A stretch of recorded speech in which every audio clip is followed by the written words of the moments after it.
also does not hit on in our report to Cheryl. No, I understand that. That's right. So I guess, Well, I think that... I mean, we're not fixing I know, anything. we're not, well, actually, 2296, I believe, Not really. talks about Gardner Energy people following administrative policies. It talks about them following personnel policies. But not purchasing. It specifically, basically ordinances them out of the city's purchasing policy. And all So we I'm would saying is, still have to... yeah, I mean, if that's the best way to purchase, that's fine, but we're not gonna fix that $10,000 problem. I mean, fix that $10,000 problem. I mean, that stuff is still gonna come to us just like it is today. I mean... Well, in essence. the stuff that's under $10,000, we won't be seeing any longer. Right, but, so, But my guess is we can get all this Well, is that... straight by next meeting? No, I was gonna say, I don't think you need to do the amendment now. I got 4 people talking to me. One thought, and then I'll kind of field Cheryl's question. I'm not sure that, under this policy, the department directors have the authority of $10,000, correct? Yes. Yes, under the new policy, the one we're discussing. And I'm just, for point of clarification, is the director, or is Bill, is he a director within the meaning of the policy? I just want to make sure that that's clarified. As a director of a city department, he would be considered a director under this policy. That's what I thought. Yeah. Okay. So what does that mean to you then? That he has expenditure authority up to $10,000. So that maybe we don't have to revise the ordinance even though because of that? Is that what you're, this No, you would ordinance- have to revise the ordinance, because the ordinance authorizes conflict. the EUB to make expenditures without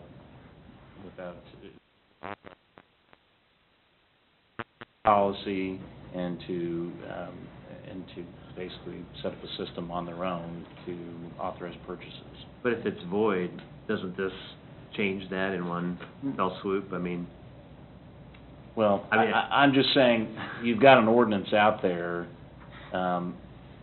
best practice right. legally would be, we're expressly amending that prior ordinance, and this is the new practice. The only problem I see with that is if we change only that one part of the EUB ordinance, then I'm not probably going to vote for it, and maybe that doesn't matter because there'll be enough votes anyway, but you're basically asking us to reaffirm the other components which we've already deemed are void. I mean, no offense, but I'm not, I mean, you know what I'm saying? It's a tough sell for me to go back and say, take that out, but approve everything else. I mean, I would write it up that, that section of the ordinance and that provision would be amended without really any comment on the validity of the remainder of it, but. Yeah. So there's a motion on the dais to table. second. I'm sorry, what was the motion?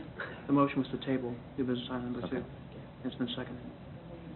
Motion, second Harrison, that we table new business item number 2. All those in favor indicate by saying aye. Aye. All those opposed, new business item number 2 is tabled. Just Where are we on? a point of clarification, so Cheryl and I know where to go from here. Do you want us to prepare an ordinance to bring back to you adopting the purchasing policy?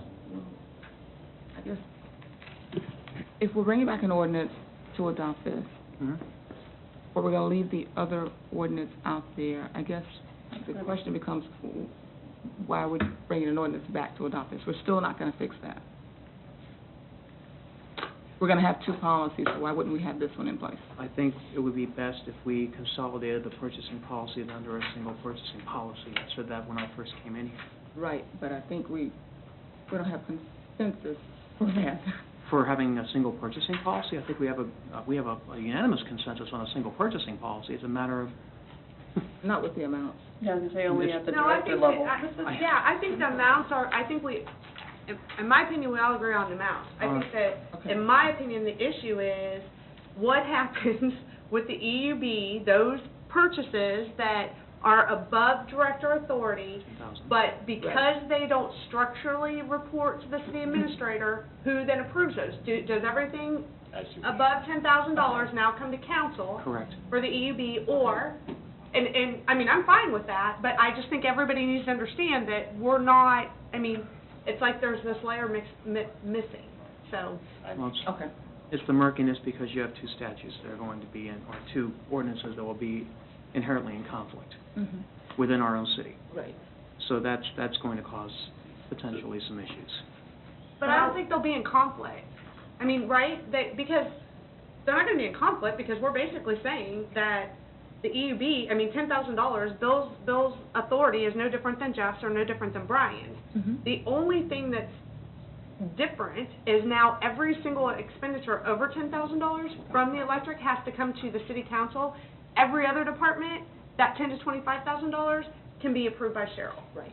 Well, It doesn't have to come correct. before council. So from a policy perspective, it's from an employee operating perspective, it's not different. From an approval perspective, as to that authority is where the issue lies. Well, and Which is why I don't want increase us the to director get authority. ahead of ourselves, because I was gonna talk during updates, but I do know that we're still planning on working towards a charter ordinance for BPU. I've had some conversations with Colin Hanson with KMU. I know that Cheryl has as well. And there's been some work that has been going on, some stuff that I've done behind the scenes to try and get us started more properly than we did back on December 18th. Provide a baseline. So, with any luck, none of this is meant to be a permanent fix. Mm-mm. Yeah, we're not going to be approving Gardner Energy or Gardner Utility expenditures, for ad infinitum. And, it's just until we figure out what we're going to do about our utility. Just for clarification, for me, because I'll be happy to help, in several places in the EUB's purchasing policy, it addresses the competitive bidding requirements and whatever. Are we leaving those all alone and just fixing director threshold, because they don't have to do competitive bids till they reach over 40,000? I So- believe that if we were to go to unified purchasing policy, Then that all we should fix departments, all of that? we would Yes. fix. Okay, just want to make sure, before I go in and try to help cobble this, that's what you intended. I would urge staff, as they put together this ordinance, to reach out to members of the utility board to try to get those numbers correct so that all departments can utilize those numbers, that purchasing policy, without feeling constrained by those requirements. I'm just saying, I'm gonna throw it out there, and I was given information that had not taken place, and so I wanted to see that happens. I'm sorry, sir, but I'm not sure what we would reach out if the consensus of the governing body just gave us the threshold. Yeah, I'm not sure I understand what you're saying, Steve. I don't know what I would do. What- I'm not sure I understand what it is you want. Oh, that's all right, Mike. At this point, the motion's been, the new business item has been tabled.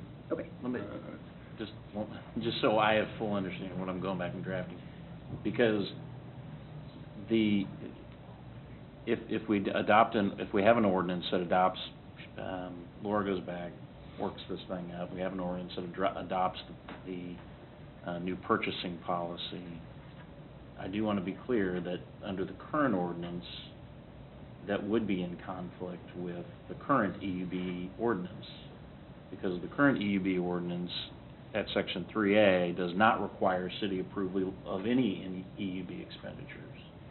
And it authorizes the EUB at Section 4I to establish its own purchasing policy. So unless those sections